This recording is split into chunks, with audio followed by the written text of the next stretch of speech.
తాకట్లో ఉన్న మీ బంగారాన్ని విడిపించి ఆ రోజు ఆన్లైన్ రేటుకి కొంటాం. Sharma gold company. Right, welcome to Suman TV. నేను మీ చంద్రయాదవ్. సాధారణంగా విశాఖపట్నంలో కానీ ఎక్కడికైనా వెళ్ళినప్పుడు కార్లు అద్దెకి తీసుకుంటాం, బైక్స్ అద్దెకి తీసుకుంటాం, హౌసెస్ రెంట్కి తీసుకుంటాం. కానీ కొన్ని చోట్ల ఈ సైబర్ నేరగాళ్ళు బ్యాంక్ అకౌంట్స్ని కూడా రెంట్కి తీసుకుంటున్నారు.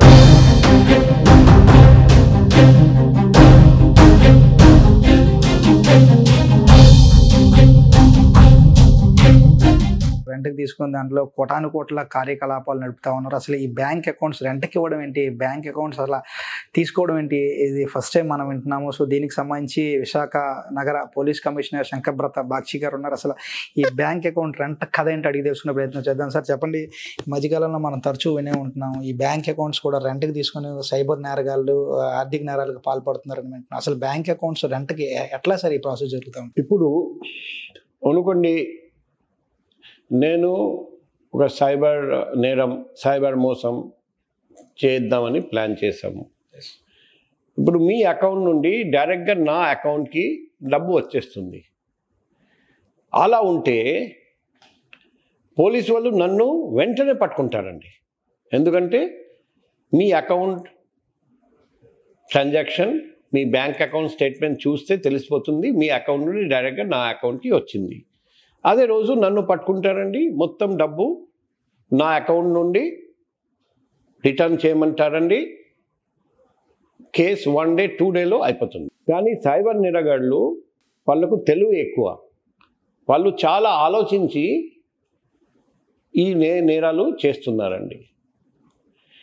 వాళ్ళకు తెలుసు మీ డబ్బు మీరు మోసపోయిన తర్వాత మీ డబ్బు ఇమీడియట్గా నా అకౌంట్కి రాకుండా ఇంకా 10 అకౌంట్, ఇంకా 100 అకౌంట్, ఇంకా 1000 అకౌంట్ ద్వారా రూట్ అయిన తర్వాత మా దగ్గరికి వస్తే అనుకోండి, ఫస్ట్ ఎస్బీఐ అకౌంట్, ఎస్బీఐలో మీ అకౌంట్ ఉంది, అక్కడ నుండి ఒక హెచ్డిఎఫ్సి బ్యాంక్ అకౌంట్కి వెళ్తుంది, అక్కడ నుండి ఒక యూనియన్ బ్యాంక్ అకౌంట్కి వెళ్తుంది, అక్కడ నుండి ఒక సిరియన్ క్యాథలిక్ బ్యాంక్ అకౌంట్కి వెళ్తుంది, ఫైనల్గా ఒక 100 అకౌంట్ తిరిగి తర్వాత నా అకౌంట్కి వెళ్తుంది. ఈ కేసు ఇన్వెస్టిగేషన్ దర్యాప్తు చేయాలంటే ఆ ఐఓ ఫస్ట్ ఎస్బీఐ దగ్గరికి వెళ్ళాలి.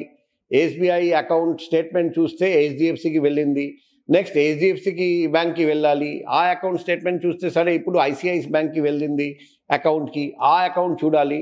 సో 100 అకౌంట్ తిరిగి ఆ అమౌంట్ ఫైనల్గా ఏ అకౌంట్కి చేరింది అది ఐఓ ఎంతసేపు తీసుకుంటారండి? కొన్ని రోజులు, కొన్ని నెలలు. ఆ లోపల నేను ఆ డబ్బు విత్డ్రా చేసి వేరే చోట ట్రాన్స్ఫర్ చేస్తాను, ఏదో అసెట్ కొని పెడతాను, లేకపోతే వేరే దేశానికి పంపిస్తాను. అంటే ఈ అకౌంట్ రెంట్ తీసుకోవడం మధ్యలో ఉన్న అన్ని అకౌంట్స్ని మ్యూల్ అకౌంట్ అంటారు. మ్యూల్ అంటే ఒక cross between horse and donkey. So mule దేనికి యూజ్ అవుతుంది? ట్రాన్స్పోర్టేషన్ కోసం, పంపిణీ కోసం. ఈ అకౌంట్స్ అన్నీ కూడా మధ్యలో ఉన్న అన్ని అకౌంట్స్ పంపిణీ కోసం, డబ్బు పంపిణీ కోసం యూజ్ చేస్తున్నారు. అందుకే ఏదైనా సైబర్ క్రైమ్ చేయాలంటే ఈ మ్యూల్ అకౌంట్ తప్పనిసరిగా కావాలి, ఎంతైనా అవసరం. ఆ మ్యూల్ అకౌంట్ ఎలా దొరుకుతుంది? ఆ సైబర్ నేరగాళ్ళు అడుగుతారండి, మీ అకౌంట్ రెంట్కి ఇస్తారా, మేము కమిషన్ ఇస్తాం. కొందరు తెలియక జస్ట్ డబ్బు సంపాదిస్తాను, నేను ఎటువంటి కృషి చేయకుండా ఇంట్లో కూర్చొని నా అకౌంట్ రెంట్కి ఇచ్చేసి డబ్బు సంపాదిస్తామని నాకు ఇంతవరకు తెలియదు, ఫస్ట్ టైం ఈ కొత్త పద్ధతి విన్నాను, బాగా నచ్చింది, ఇంట్లో కూర్చొని డబ్బు సంపాదిస్తాం, సరే తీసుకోండి, నాకు కమిషన్ ఇవ్వండి. కొందరు తెలిసిన తర్వాత కూడా ఇస్తాడు. కొన్ని గ్రూప్స్ ఉన్నాయి, కొన్ని సోషల్ మీడియా ప్లాట్ఫామ్స్లో జస్ట్ ఈ అకౌంట్ రెంట్లో తీసుకోవడానికి గ్రూప్స్ ఉన్నాయి. అక్కడ సైబర్ నేరగాళ్ళు అడుగుతారు, ఎవరెవరు అకౌంట్ రెంట్కి ఇస్తారు, ఎన్ని అకౌంట్ ఇస్తే ఆ అకౌంట్ నంబర్ ఆఫ్ అకౌంట్స్ ప్రకారం మేము మంత్లీ కమిషన్ ఇస్తాం. ఆ విధంగా వేల లక్ష అకౌంట్ ఈరోజు రెంట్కి ఇవ్వడం జరుగుతుంది. ఆ అన్ని అకౌంట్స్ మ్యూల్ అకౌంట్గా యూజ్ చేయడం జరుగుతుంది.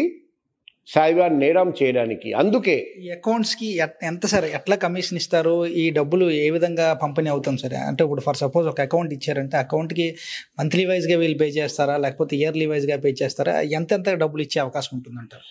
ఇప్పుడు మా ఎక్స్పీరియన్స్లో యూజువల్గా వాళ్ళు మంత్లీ పేమెంట్ గురించి చెప్తారండి, కానీ ఇయర్లీ ఇస్తారో లేదో ఇంతవరకు అటువంటి ఎగ్జాంపుల్ మా దృష్టికి రాలేదు.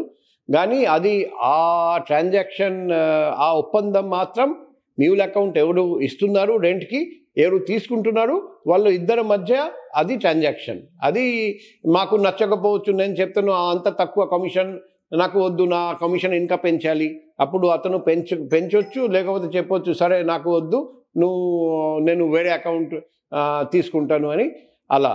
కానీ ఖచ్చితంగా కమిషన్ వస్తుంది, ఆ అమౌంట్ కోసమే అకౌంట్స్ ఇస్తారండి. రేరెస్ట్ ఆఫ్ రేర్ కేసెస్లో నా ఫ్రెండ్ అడిగారని ఫ్రెండ్లీగా ఇచ్చాను, ఎందుకంటే అకౌంట్ ఇస్తే నాకు ఇబ్బంది ఏం లేదు కదా, అందుకే ఫ్రెండ్ అడిగితే ఇచ్చానని అటువంటి కేసెస్ కూడా ఉండొచ్చు. కానీ మోస్ట్ ఆఫ్ ద కేసెస్లో డబ్బు కోసం అకౌంట్ రెంట్కి ఇవ్వడం జరుగుతుంది. అండ్ ఈ అన్ని కేసెస్లో ఎందుకంటే ఈ డబ్బు వచ్చేసి ఆ సైబర్ నేరం చేసిన తర్వాత నల్లధనం, ఆ నల్లధనంలో ఒక భాగం మీకు వస్తుంది కాబట్టి అది ఇల్లీగల్గా మీకు ఆ డబ్బు వచ్చింది కాబట్టి మీరు కూడా నేరస్తులు అయిపోతారండి. అందుకే అందరికీ హెచ్చరిస్తున్నాం, ఎవరైనా రెంట్కి అడిగితే రెంట్కి ఇవ్వండి మీ అకౌంట్, ఎటువంటి పరిస్థితుల్లో ఇవ్వకండి, ఎందుకంటే అది మీ ఒక నేరం జరగబోతుంది, ఆ నేరంలో మీరు భాగస్వామ్యం అవుతారండి, మీ మీద కూడా కేసు వస్తుంది, మిమ్మల్ని కూడా అరెస్ట్ చేసి జైలు పంపడం జరుగుతుంది, మీకు వచ్చిన మొత్తం డబ్బు సీజ్ చేయడం జరుగుతుంది. కాబట్టి దయచేసి ఎవరైనా ఫ్రెండ్లీగా అడిగినా, డబ్బు ఇస్తాం కమిషన్ ఇస్తామని చెప్పి అడిగినా ఎవరికి దయచేసి మీ అకౌంట్, మీ విలువైన అకౌంట్ రెంట్కి ఇవ్వకండి. సడన్గా ఆకస్మికంగా పోలీసు వాళ్ళు ఇంటికి వచ్చి దాడి చేస్తారండి, అరెస్ట్ చేస్తారండి, మీ అకౌంట్లో ఉన్న అంత డబ్బు సీజ్ చేస్తారండి, మీ జీవితం నాశనం అయిపోతుంది, మీ క్యారియర్ స్పాయిల్ అయిపోతుంది. ఇట్లా మనం ఏమైనా ఇప్పటి వరకు ఇటువంటి అకౌంట్స్ ఏమైనా మనం ఫైండ్ అవుట్ చేయడం జరిగిందా? వాళ్ళు పిలిచి మనం ఎవరైనా ఇలా అకౌంట్లు రెంట్కి ఇవ్వడం వల్ల మీ భవిష్యత్తు నాశనం అవుతుందని మనం ఏమైనా వాళ్ళకి అవేర్నెస్ కల్పించే అవకాశం ఏమైనా చేశామా సార్? ఇప్పుడు ఇగ్నోరెన్స్ ఆఫ్ లా యాక్సెప్ట్ చేయడానికి లేదు. మేమందరం లా గురించి అవగాహన మాకు ఉండాలి, మీకు ఉండాలి. సో మ్యూల్ అకౌంట్ పట్టుకున్న తర్వాత ఆ అకౌంట్ హోల్డర్ని పిలిస్తే సార్ నాకు ఏం తెలియదు, వాళ్ళు డబ్బు ఇచ్చారు, నేను డబ్బు తీసుకున్నాను, పోలీసు వాళ్ళు ఒప్పుకోరు. మీరు తెలుసుకోవాలి, ఊరికినే డబ్బు రాదు, ఊరికినే డబ్బులు రావు.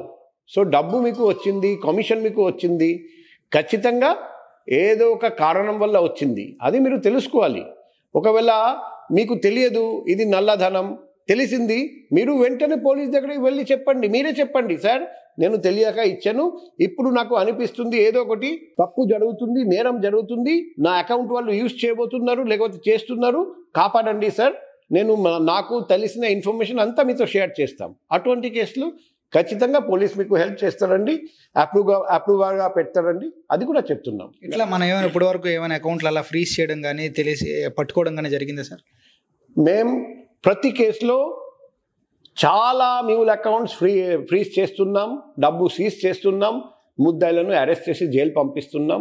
రీసెంట్గా ఒక కేసులో ఇట్లా చాలా మ్యూల్ అకౌంట్స్ ఇచ్చిన తర్వాత ఆ వ్యక్తికి ఇనిషియల్గా తెలియదు, తెలిసిన వెంటనే అతనే వచ్చి పోలీస్ దగ్గరికి వచ్చి చెప్పారండి, మేము అతన్ని అరెస్ట్ చేయలేదు, ఎటువంటి ఇబ్బంది పెట్టలేదు.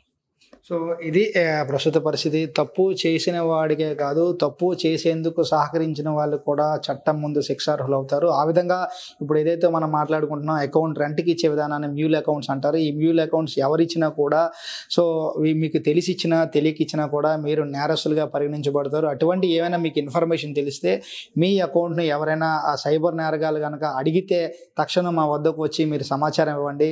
సో మీకు రివార్డ్ ఇస్తాము, అదేవిధంగా వారిని అరెస్ట్ చేస్తాం. అట్లా కాకుండా మీరు నేరం మేము పట్టుకున్న తర్వాత సార్ నాకు తెలియకుండా ఇచ్చానని చిలక పలుకులు పలికితే ఎటువంటి ఉపయోగం లేదు. దయచేసి ఇటువంటి ఇన్ఫర్మేషన్ ఎవరికి తెలిసినా కూడా డైరెక్ట్గా నా నెంబర్కి సంప్రదించానంటూ కూడా పోలీస్ కమిషనర్ శంకర్వత బాక్షి గారు చెప్తున్నారు. సో ఎప్పుడైనా అంటే సాధారణంగా ఈజీ మనీ కోసం ఈ మధ్యకాలంలో చాలామంది యువత అలవాటు పడతా ఉన్నారు. ఇటువంటి ఈజీ మనీ కోసం ఇలా అకౌంట్లు కూడా ఇవ్వడం జరుగుతుంది. మీకు తెలియకుండా మీ అకౌంట్లో సైబర్ నేరగాళ్లు లక్షల రూపాయలు అకౌంట్ ట్రాన్సాక్షన్ జరుపుతూ ఉంటారు. దానివల్ల మీతో పాటు మీ కుటుంబం కూడా ఇబ్బందుల పాలవుతుంది. సో ఇప్పటికైనా గమనించండి. మీకు ఇటువంటి ఇన్ఫర్మేషన్ తెలిస్తే ఎవరైనా మిమ్మల్ని మీ అకౌంట్ కనుక అడిగితే డైరెక్ట్గా కమిషనర్ గారి నెంబర్ అందరి వద్ద ఉంది. సో కమిషనర్ గారి నెంబర్కి తెలుపుతారని, లేకపోతే మీ దగ్గర ఉన్న పోలీస్ స్టేషన్లో వెళ్ళి సమాచారం ఇస్తారని అందరితో పాటు మనం కూడా కోరుకుందాం. చూస్తూనే ఉండండి సుమన్ టీవీ. వీడియో జర్నలిస్ట్ రవితేజతో చందు, సుమన్ టీవీ విశాఖపట్నం.